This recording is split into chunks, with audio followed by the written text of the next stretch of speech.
ಅಪ್ರಾಪ್ತ under age ಇರ್ತಕ್ಕಂಥ ಅಪ್ರಾಪ್ತ ಮಕ್ಕಳಿಗೆ ವಾಹನ ಚಾಲನೆಯನ್ನು ಮಾಡಲಿಕ್ಕೆ ಪೇರೆಂಟ್ಸ್ ಕೊಡೋದಿರ್ಬೋದು, ಅಥವಾ ಅಪ್ಪ ಅಮ್ಮನ ನಾಲೆಡ್ಜ್ ಇಲ್ದಲೇ ಮಕ್ಕಳು ಗಾಡಿ ತಗೊಂಡು ಹೋಗ್ಬೋದು, ಅಥವಾ ಮಕ್ಕಳು ಒಂದು ಶೋಕಿಗೋಸ್ಕರ ಅಥವಾ ಸೋಷಿಯಲ್ ಮೀಡಿಯಾದಲ್ಲಿ ಒಂದು ಪ್ಲಾಟ್ಫಾರ್ಮ್ಗೋಸ್ಕರ ಅಥವಾ ರೀಲ್ಸ್ ಮಾಡೋ ಒಂದು ಖಯಾಲಿಯಲ್ಲಿ ಗಾಡಿಗಳು ತಗೊಂಡೋಗೋದನ್ನು ರೀಲ್ಸ್ ಮಾಡಿ ಹರಿಬಿಡುವಂಥದ್ದು.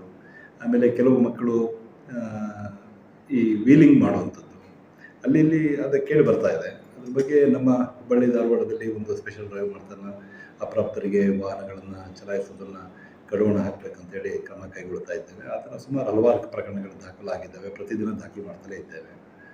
ಇದರಲ್ಲಿ ನಮ್ಮ ಭಾರತ ವಾಹನ ಕಾಯ್ದೆಯಡಿಯಲ್ಲಿ ಸೆಕ್ಷನ್ 180ಯಲ್ಲಿ 3 months 180ಯಲ್ಲಿ ಅಪ್ರಾಪ್ತರಿಗೆ ವಾಹನ ಚಾಲನೆ ಮಾಡೋಕ್ಕೆ ಕೊಟ್ಟರೆ ಒಂದು 3 months ಇಂಪ್ರಿಸನ್ಮೆಂಟ್ ಮತ್ತು 25,000 ರೂಪೀಸ್ ಫೈನ್ ಇದೆ.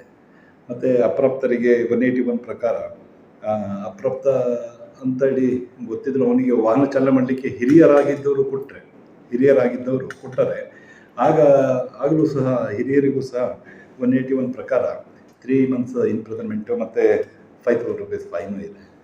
ಇನ್ನು ಜೊತೆಗೆ ಇನ್ ಅಡಿಷನ್ ಟು ದಟ್ ಅಪ್ರಾಪ್ತರೇನಾದರೂ ಮದ್ಯ ಸೇವನೆ ಮಾಡಿ ಗಾಡಿ ಓಡಿಸಿದ್ರೆ ಅದಕ್ಕೂ ಸಹ 7 years ಪನಿಷ್ಮೆಂಟ್ ಇದೆ. ಅದು ಹಿರಿಯರು ತಮ್ಮ ಜವಾಬ್ದಾರಿಗಳನ್ನು ಅರ್ಥ ಮಾಡ್ಕೋಬೇಕು.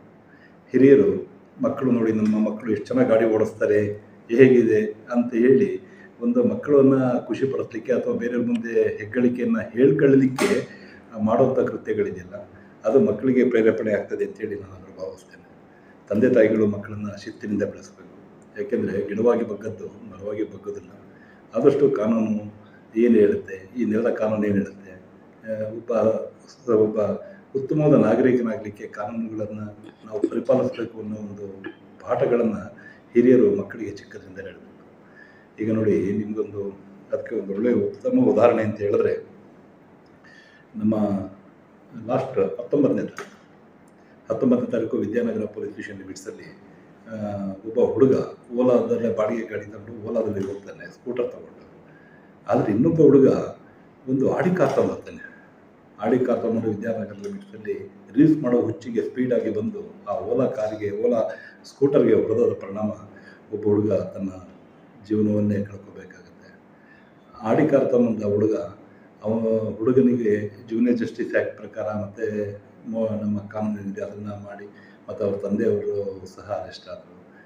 ಹೇಗೆ ಅಂತ ಹೇಳಿದ್ರೆ, ಈ ಮಮತೆ ಮತ್ತು ಮೋಹ ಮತ್ತು ಮಕ್ಕಳ ಮೇಲೆ ಪ್ರೀತಿ ಅನ್ನೋದು ಒಂಥರ ಭಾಳ ಹಿಂಸೆ ಅನಿಸುತ್ತೆ. ಅಂದರೆ ಆ ಪ್ರೀತಿಯನ್ನು ಇವರು ಬೇಡ ಅನ್ಲಿಕ್ಕೆ ಹೋಗಲ್ಲ, ಬಿಡ್ಲಿಕ್ಕೆ ಹೋಗಲ್ಲ.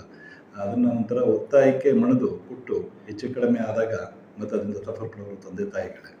ಅದಕ್ಕೆ ಈ ಕ್ಷಣವೊಂದರಲ್ಲೇ ಪೂರ್ತಿ ಕೊಲ್ಲುವುದು ಯಮಶೂಲ, ಕ್ಷಣವು ಕೊಲ್ಲುವು ಮೋಹ ಮಮತೆ, ಕುಣಿಕೆಯನ್ನು ನಿನ್ನ ಕೊರಳಿಗೆ ಹೂಡಿ ಚಿರಕಾಲ ಅಣುವಾಗಿ ಬಿಗಿಯುವ ಮಂಕುತಿಮ್ಮ ಅನ್ನೋ ಒಂದು ಕಗ್ಗದ ಸಾರದಂತೆ ಈ ಯಮಶೂಲ ಒಂದು ಸಾರ್ತಿ ಮಾತ್ರ ಕುತ್ತಿಗೆಗಾಗಿ ತೆಗೀತದೆ. ಆದರೆ ಮೋಹ ಮತ್ತು ಮಮತೆ ಅನ್ನೋದು ನಮ್ಮನ್ನು ಪ್ರತಿದಿನವೂ ಕೊಲ್ತಾ ಹೋಗ್ತಾನೆ.